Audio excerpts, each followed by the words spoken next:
macallin aadan cabdulaahi waxa uu ka mid ahaa dhallinyarada dugsiyada waxbarashada ee dhinaca diiniga iyo maadigaaba ee magaalada laascanood wuxuuna inooga warramayaa dhacdooyin uu soo joogay oo magaaladani ka dhacay iyo weliba kuwa si gaara isaga u taabanaya. aadan soo dhowow. aad baad u mahadsan tahay walaal maxamed, allah ku barakeeyo. runtii laascanood iyo muddadii ay somalilan joogtay wixii ka dhacayay ama dhacdooyinkaanu soo joognay runtii mid la soo koobi karo runtii ma aha. aad iyo aad baa qofkii joogay uunbaa muuqaalkaas ama sawiri kara ama ka warbixin kara.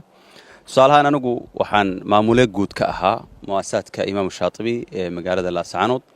oo ah goobo lagu barto qur'aanka iyo culuumta la xidhiidha qaybo iskoola'aana leh oo maadiga lagu barto. waxaan ahayn dhallinyaradii runtii ka soo laabatay qurbaha si ay ugu soo celiyaan waxay soo barteen waddanka iyo magaaladoodii. muddada aan joognay waxaan aad iyo aad xooga u saari jirnay dadkan inaan wax barno, haddana wacyigelinta iyo bulshada inaan wacyigeeda dhisno aanu ka shaqayno dhinacyo badan. marka waxaan aad iyo aad runtii uga hadli jirnay dulmiga waddanka ka jira, dhibaatada maamulkii ka jiray laascanood gaar ahaan somalilan oo markaa intii hadda anigu aan ku soo laabtay gacanta ku haysay. dilalkii ka dhacay baanu ka hadli jirnay iyo dulmigii faraha badnaayo hoos ka socday dadka aad iyo aad runtii ay ula dhibanaayeen oo haddii 1 iyo 2 laga soo qaato runtii dadku aysan suuraysanayn waaqac noocaas inuu jiray. tusaale ahaan anigu aadan ahaan maadaama aanu ka hadli jirnay dulmiga iyo dilka iyo dadka dhibta lagu hayo waxaanu ku mutaysannay oo anu aadan ahaan aan ku mutaystay in laygu soo xukumo dil oo la yidhaahdo dil baad ku xukumantaa. طبعا xogta uun baa la isoo gaarsiiyey in aan dil ugu xukumanahay, laakiin haba yaraatee jiho anigu dee markaan wax darsay oo baadhay oo dib aanu eegay oo aanu jihooyin badan la xidhiidhnay waxaa noo soo baxday in uu ka yimi handadaadaas iyo goodintaana loo goodin in la laynayo inay ka timi xagga maamulka somalilan. sababtoo ah annagu cid kale oo hadda aanu ishaynay ama aanu xaaladooda ka hadli jirnay ma jirto. somalilan un baana waxaanu ka hadli jirnay dhibta ay dadka ku hayso, deegaanka ku hayso. waxaana dhibanayaal u ahaydeen inaad ka hadlaysaan xaaladda somalilan iyo dhibaatooyinka ay gobolka sool ka geysanayso gaar ahaan laascanood. dabcan waxa aanu annagu markaanu dee baaritaan badan samaynay aanu fahanay in meeshana laga haysta ay tahay maxaad u hadlaysaan, maxaad dulmiga uga hadlaysaan, maxaad dadka la laynay uga hadlaysaan, maxaa dulmiga hoos ka jira oo deegaanka qabaa'ilka la isku dirayo, mashaakilka laga shaqaynayo, boobka dadka lagu wado, hantida la lunsanayo, maxaad uga hadlaysaan. intaasaan lagu fahnay marka dambe in lagu haysto oo yani dagaalka u badan ku socdo. keligiina maaha, qof kasta oo laascanood lagu dilay haddaad baadho, haddaad dib u eegto wuxuu dhintay isagoo ka hadlaya dulmiga. war maxaana lagu laynayaa, war maxaa magaalada dulmi uga socdaa, qof kastaasaa lagu dilay. haddaynu ka hadallo guud ahaan hoos markaad usii gudagasho aadan intaanad hoos u daadegin dadkiina dilka ku xukuman ama dhallinyaradiina dilka ku xukuman ee dulmiga ka hadli jiray imise qof baa ahaydeen? wallaahi dad iyagoo aan loo soo sheegin oo xog aan hayn la layn jiray oo saa ku dhimanayna waaba jiraan. dad fariimuhu soo gaadhayaan oo dhintayna waa jiraan. dad xukunaa oo hadda la soo sheegay oo culimo ay ku jirto oo aqoon-yahan ay ku jiraan oo kala duwan oo magaalada laascanood joogayna waa jiraan. laakiin kole dabcan hadda inta anigu xusuusto 4 qof ayaa jiray oo dil ku xukunaa. nidaamkii meesha ka jiray guddoon buu gobolku lahaa, guddi nabadgelyo lahaa. kuwa ma iska aragteen oo ma kala hadasheen amnigiina taliya booliska oo kale intaa u tagtaan aad tidhahdaan khatar amni baanu wajahaynaa, siday ku dhacday, waa naloo goodiyayaa, waa naloo hanjabayaa, arrimaha ma gasheen? wallaahi maxamedow dhibaatada jirtaaba waxay ahaydba inaadan u dacwoon karaynba maamulka deegaanka oo runtii haddii aad iyaga u sheegto waxna laga qaban maayo, culays ku saarna wuu sii badanaya. marka inaad u sheegto waxaa ka khayr badan inaad ka aamusaa u khayr badan oo markaad u sheegto. tusaale ahaan hadda laascanood dhibaatooyinka jira waxaa ka mid ahaa haddaan soo ogaado meel dad fal dembiyeed ama raba inay dad dhibaateeyaan aan soo sheego oo maamulka u soo sheego ama aan dee maamulka gobolka aan u soo sheego, anna markaas handadaad ugu bilaabanaysaa. markaasaan waxaan noqonayaa ana dembiile kala noqonaya. haddaan soo sheegoba cid dhib waday markaasaan waxaan ku biirayaa cidda markaasi runtii iyaguna sidoo kale ku xukuman dembiga ku xukuman. bal waxaad ka warantaa waaqaca markaa wajihi jirteen sidaad u noolayd iyadoo ma ilaalaad lahayd adigu maadaa amnigaaga sugan jiray, miyaad ka haajirtay gobolka, sidaad u noolayd waqtigaa markii lagu hanjabay kadib sidaad laascanood ugu noolayd?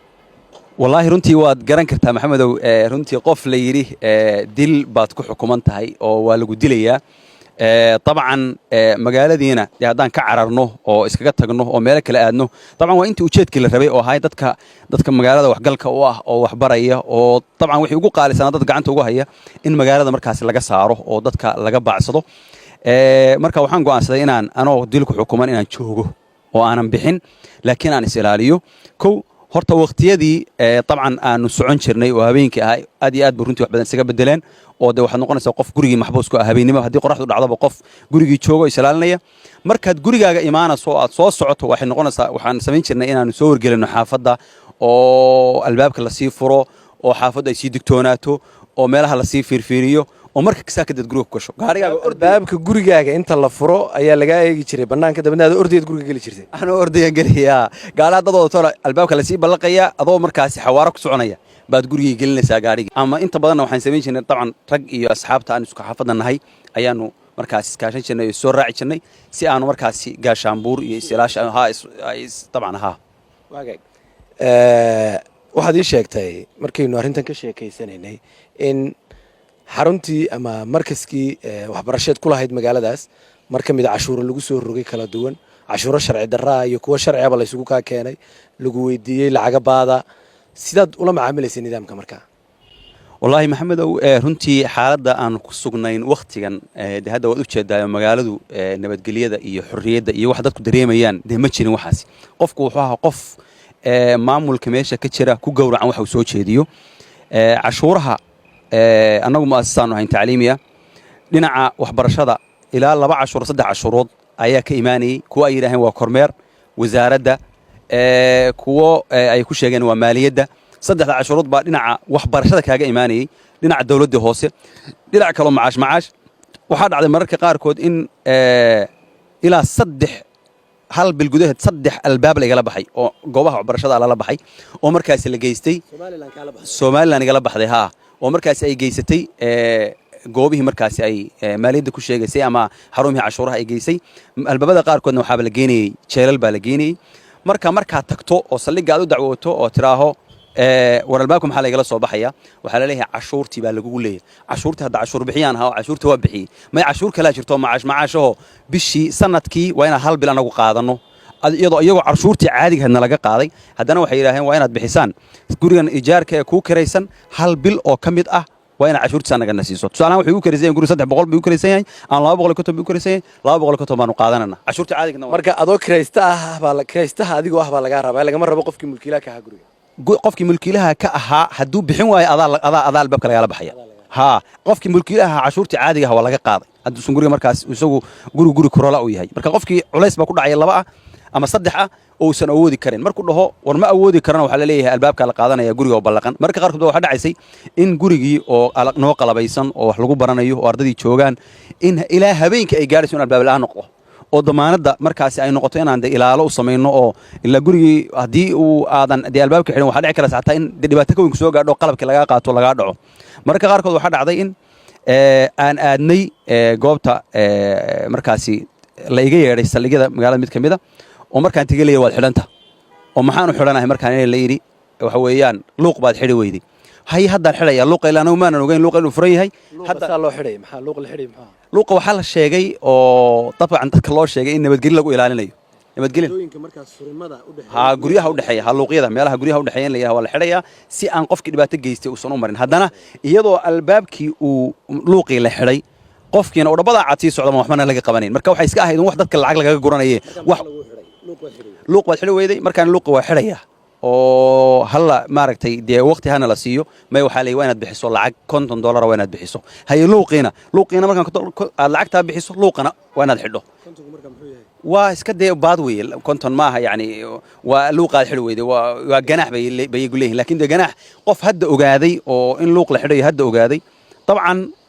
sabab loo yidhaha hadduu yidhaha diyaar leeyahay inuu luuqii xidho sabab loo yidhaha lacagna bixi luuqiina xidh waa iska dulmi markaanu doodnay ninka markaasi taliyaha ahaa ee qaybta saldhigga markaa joogay waxa weeye wuxuu ku goodiyey oo igu handaday aniga aadan ahaan inaan ayada galo oo aan wax iska celiyo oo aan maaragtay ama aan lacagtaa baaddaa bixiyo ama inaan dee qoriga qaato bannaanka u baxo marka waxaad moodaa mararka qaarkood inay ka shaqaynayeenba dadkan inay halkan soo gaadhaan maanta ay gaadheen oo ay dulmiga iyo dhibaatadii lagu hayay iska kiciyaan aadan dhibaabaha noocaasa markaad la kulantaan ee ku saabsan tacadiyada in laydin caburiyo in albaabadiina lala baxo in iskuulladiina iyo goobaha waxbarashada sidaas laydinku dhibaateeyo bal waxaad isbarbardhig kooban ku samaysaa nolosha magaaladaadan laascaanood ku noolayd aad kaga shaqayn jirtay dadkaaga wax ku bari jirtay iyo Hargeysa markaad tagto wallaahi maxamedow lama suuraysan karo runtii lamana qiyaasi karo lama cabiri karo xaalad ka jirtay laascaanood iyo xaalad ka jirtay gobolada kale annagu marka dhibtaas nagu dhacdo falcelinteedu waxay ahayd طبعا inaad markaasi akhafu dararayn laba dhibkii markaasi fudud inaad qaadato oo ah de wixii maaragtay baada ahaa xoolaha cashuurta laga qaadin inaad iska bixiso si aan dhib kale oo weyn aysan kaga soo gaarin dadka askarta ah oo cawaanka ah oo aan sharci xirayaan aysan jirin ilaahay ka baqna aan lahayn dulmiga uu soo bareeray aad moodo in lagu soo taliyay dadkan ay soo dulmiyaan anigu waxaan aad ugu xidhnaa muddo 13 sano waxaan kamid ahaa 12 sano waxaan kamid ahaa garsoorka tartanka quraanka ee magaalada Hargeysa ee Dahabshiil runtii marka aad oo gaadho oo aad ka baxdo soono sool oo aad oo gaadho ama aad ka baxdo deegaanada طبعا dadkan sool degan ay degan yihiin ayaad waxa dareemaysaa inaad nabadgeliyo iyo xasilooni Hargeysa marka aad tagto dhalinyarada hadda baraha bulshada ka hadlaysa oo طبعا de Hargeysa ku nool yihiin ama burcay ku nool yihiin oo nabadgeliyo haysan oo ma fahmi karaan wixii laascaanood ka jiray halka waxa taala nabadgeliyo aad waqtiga doonto socon karto iyadoo labadii magaalaba ay xukunto Somaliland haddana ciidanka ugu faraha badan ee Somaliland uu joogo markaas joogay laascaanood marka wax la qiyaasi kara ama qofku uu sawiri karo xaaladda labada deegaan ka jirtay ama labada meelood laascaanood iyo tusaalaan gobolada kale ee Somaliland marka ay maamusho wax la isbarbar dhigi karo runtii maaha wax qofka laascaanood joogo kaliya u fahmi karana weeyaan runtii xaqiiqatan marka dhib weyn baa ka jiray runtii xaqiiqatan laascaanood iyo gudaheeda qofkii nool baana ku noolaa baana fahmi karaya xaqiiqatan fariinta ku dambeysay aan la wadaagayo dadka aan saaxiibada muddada dheer ahayn ee ku nool gobolada Burco iyo Hargeysa dadka laascaanood ma aha dad siyaasad ku dagaalamaya waa dad nolol u dagaalamaya ina taa fahantaan baa message-kaygu uu yahay dad noloshoodii iyo amnigoodii waxba laga qaban waayay oo marka iyaga diyaar ah noloshooda wax ka qabsadaan si kale ha u fasirina inaad meel kale la aadaana waa khalad waana dulmi waana taadi waxayna imaan doontaa dad ku socotaan xaaladaas maalmaha kamid ah inaad fahantaan waxa laascaanood ku jireen ee maanta ay ka baxeen alxamdulillaah rabbil caalamiin oo u jeedaan laascaanood maanta nabadgelyada ka jirta